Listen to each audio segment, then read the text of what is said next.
इस बिल को जो अगले हफ्ते पार्लियामेंट में लाना है?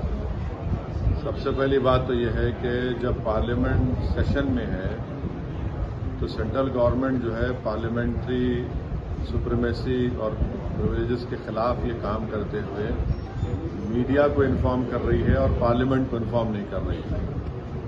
पार्लियामेंट जब चल रहा है तो सरकार का काम ही इमीडिएटली आप पार्लियामेंट को इन्फॉर्म करते बजाय इसके कि आपने मीडिया को लीक किया। अब जो मीडिया ने रिपोर्ट किया उसकी बुनियाद पर मैं ये कह सकता हूं कि ये जो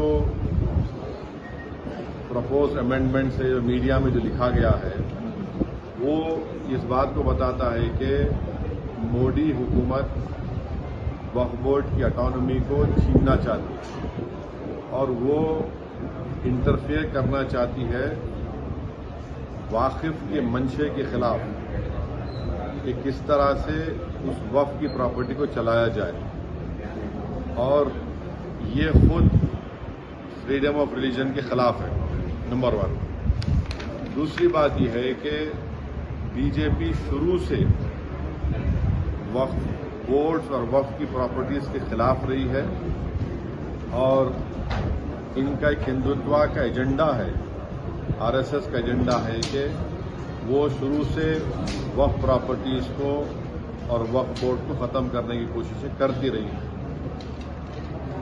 तीसरी बात यह है कि अब जो मीडिया के रिपोर्ट्स के ऊपर मैं अपना ये रिएक्शन दे रहा हूं कि एक बार किसी प्रॉपर्टी को वक्फ डिक्लेयर कर दिया गया तो हमेशा वक्फ रहता है। तो वक्फ एक्ट जो है 54 का है और 96 का है, जो 96 के एक्ट तो 2013 में अमेंड किया गया, वो सर्वे कमिश्नर को पावर्स देता है और सर्वे कमिश्नर को अपॉइंट कौन करती है? State government. तो सर्वे कमिश्नर वक्फ प्रॉपर्टीज आइडेंटिफाई करता, उसके बाद लिस्ट ऑफ वक्फ प्रिपेयर होती है सर्वे कमिश्नर की तरफ से और वो सर्वे कमिश्नर जो स्टेट गवर्नमेंट का अपॉइंटी है उसको स्टेट गवर्नमेंट को भेजाता और state government gazette notification issue करती है।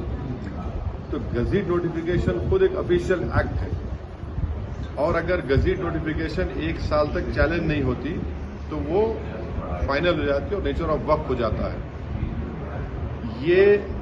इसको ये लोग चेंज करना चाहते हैं, यानी जो पहले से वक्फ हो चुकी हैं प्रॉपर्टीज अब दोबारा उनको स्टैब्लिश करना पड़ेगा कि ये वक्फ है। ये इम्पॉसिबिलिटी है। दूसरी बात यह है कि गजीट का जो कंक्लूसिव नेचर है उसको आप डाइल्यूट करना चाह रहे हैं। माने अब कई लोग वक्फ की प्रॉपर्टीज में एंक्रोचर्स है, इलीगल तरीके से वहां पर है, तो इनको एक मौका मिल जाएगा कि वो वक्फ प्रॉपर्टीज को बोलेंगे कि हमारी प्रॉपर्टी है, प्राइवेट वक्फ की प्रॉपर्टी नहीं है। और कोई भी प्रॉपर्टी में ये झगड़े होते कहीं ना कहीं, तो उसको एक एंक्रोचर्स को एक मौका मिल जाएगा। तीसरा न्यूज रिपोर्ट ये बोलता है कि अमेंडमेंट इन एस्टैब्लिशमेंट और कंपोजिशन ऑफ वक्फ बोर्ड, तो ये एक्ट खुद ये बोलता है कि हर स्टेट में एक वक्फ बोर्ड होना चाहिए और बोर्ड रिस्पॉन्सिबल होगा उसके एडमिनिस्ट्रेशन और मैनेजमेंट ऑफ वक्फ प्रॉपर्टीज के लिए। अब अगर आप अमेंडमेंट करेंगे establishment and composition of waqf board में तो एक एडमिनिस्ट्रेटिव क्योस होगा, loss of autonomy Waqf board का होगा और ये गवर्नमेंट का जो कंट्रोल है वक्फ बोर्ड के ऊपर, गवर्नमेंट का कंट्रोल बढ़ेगा तो वक्फ के इंडिपेंडेंस पे बहुत बड़ा असर पड़ेगा। चौथी बात उसमें यह है कि वक्फ ट्रिब्यूनल्स है। अब ये जो मीडिया रिपोर्ट ये बोल रहा है कि गवर्नमेंट इन ट्राइब्यूनल्स को डाइल्यूट करना चाहती है। अब ये ट्राइब्यूनल्स के पावर्स को अब डाइल्यूट कर देंगे तो फिर ये केसेस का क्या होगा? इनएफेक्टिव इन्फोर्समेंट होगा। पांचवी बात जो मीडिया रिपोर्ट्स के ऊपर मैं बोल रहा हूं आपको, इसमें लिखा गया कि अगर कोई डिस्प्यूटेड प्रॉपर्टी है तो डिस्प्यूटेड प्रॉपर्टी का ये लोग बोलेंगे नहीं प्रॉपर्टी डिस्प्यूटेड है, इसका सर्वे हम कराएंगे। अगर कोई प्रॉपर्टी डिस्प्यूट है तो उसका फैसला जुडिशरी करती है। यहां पर मोदी हुकूमत डिस्प्यूट क्रिएट करेगी, उसका सर्वे कराएंगे। अब सर्वे एग्जीक्यूटिव कराएगा या सीएम कराएगा या बीजेपी पावर बीजेपी कराएगी। अब जाहिर नतीजा क्या निकलेगा आपको मालूम। तो ये भी एक तरीका है उस डिस्प्यूटेड प्रॉपर्टीज को डिस्प्यूट बनाना पहले, फिर सर्वे कराना उसका, सर्वे में रिपोर्ट लिख देना कि नहीं ये वक्फ नहीं है। ऐसे कई मस्जिद दरगाहें हैं हमारे भारत में जहां पर बीजेपी आरएसएस ये क्लेम करती है कि वो दरगाह और मस्जिद नहीं है। तो जो पावर जुडिशरी का है वो एग्जीक्यूटिव छीनना चाह रहा उसको। और एक बात मैं बोल दिया ना, अब ये बात रिपीट मत करो, जो नहीं बोला पूछो आप। मालूम ये हो रही है कि अब कोई कब्जा करके इंक्रोचर है तो वक्फ बोर्ड को पावर है, उसके पावर्स को अगर आप छीन लेंगे तो फिर पूरा ये तो लॉस होगा वक्फ प्रॉपर्टीज का। अच्छा, उसमें एक और मीडिया रिपोर्ट में बात आई है, amendment to the process of waqf board. ये जो वाकिफ होता है वो अगर मेरी प्रॉपर्टी में बोलता हूँ वक्फ बोर्ड में दे रहा हूँ, मैं वक्फ कर वाकिफ हूँ, मुतवल्ली मैं रहूंगा किसी और, वो आप बोल रहे वो भी नहीं रहेगा। तो बेसिकली ऑल इन ऑल ये जो है ये पूरे इस तरह का, अगर ये मीडिया रिपोर्ट सही है तो मोदी सरकार ये चाह रही है कि ये पूरे वक्फ बोर्ड की प्रॉपर्टीज को छीन लिया जाए, इनको मुसलमानों से छीन लिया जाए, और वो थ्रेटन कर रहे हैं वक्फ की प्रॉपर्टीज का जो कंट्रोल है वक्फ बोर्ड्स के ऊपर, ताकि उसमें तमाम लीगल एम्बिग्यूटीज पैदा हो जाना, और इससे और वक्फ की प्रॉपर्टीज का नुकसान होगा। तो अब ये कंप्लीट सिस्टम को जब ये लोग अगर मीडिया रिपोर्ट्स सही है चेंज करना चाह रहे हैं, उसमें कुछ ये करना चाहे, तो कोई भी आगे बढ़कर प्रॉपर्टीज को वक्फ नहीं करेगा। और आप देखेंगे कि कई मुसलमानों के मस्जिदें हैं, दरगाहें हैं, जहां पर हिंदुत्व की ऑर्गेनाइजेशन आरएसएस बोलती कि नहीं है वो। तो ये अमेंडमेंट्स लाने का मकसद एक ही है कि एक तो वक्फ प्रॉपर्टीज को छीन लिया जाए, दूसरा फ्रीडम ऑफ रिलीजन के खिलाफ काम कर रहे हैं, और डिस्प्यूट अगर है तो जुडिशरी डिसाइड करेगा, एग्जीक्यूटिव कैसा करेगा। तो ये चीजें हैं जिसका हम अपोज करते हैं।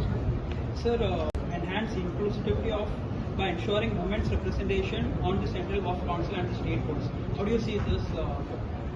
See, this is the real reason of doing it is not that. The real reason is interference in freedom of religion and the reasons which I have just mentioned to you. Sir, इस bill के जरिए state में और land में ये सारे मसाइल हल हो जाएंगे। क्या हल हो जाएंगे? क्या हल? देखिए, उसमें आप मीडिया रिपोर्ट पढ़े, उसमें जो डिस्प्यूट है प्रॉपर्टी में उसका सर्वे कराएंगे। आप कौन होते हैं भाई? डिस्प्यूट है तो जुडिशरी डिसाइड करेंगे। आप कौन होते करने वाले उसको? आप होते कौन? आप पॉलिटिकल एग्जीक्यूटिव डिस्प्यूट के नाम पे इंक्वायरी कराएंगे, और जो जुडिशरी करना चाहिए।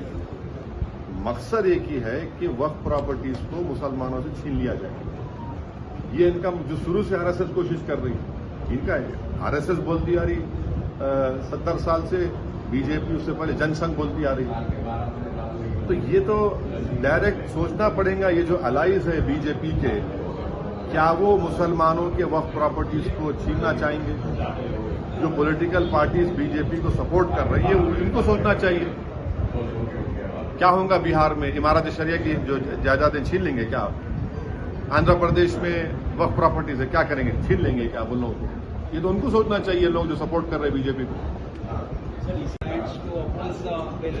See, I have said what I have to say. It is for I cannot speak for other political formations or political parties.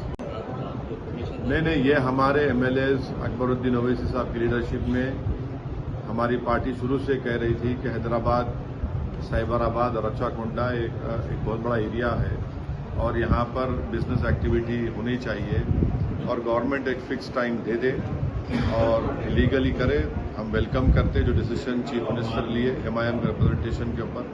इससे गैर जरूरी के तमाम जो एस्टैब्लिशमेंट्स हैं उनका हरासमेंट रुकेगा, और सही तरीके से वो काम करके अच्छा कर सके।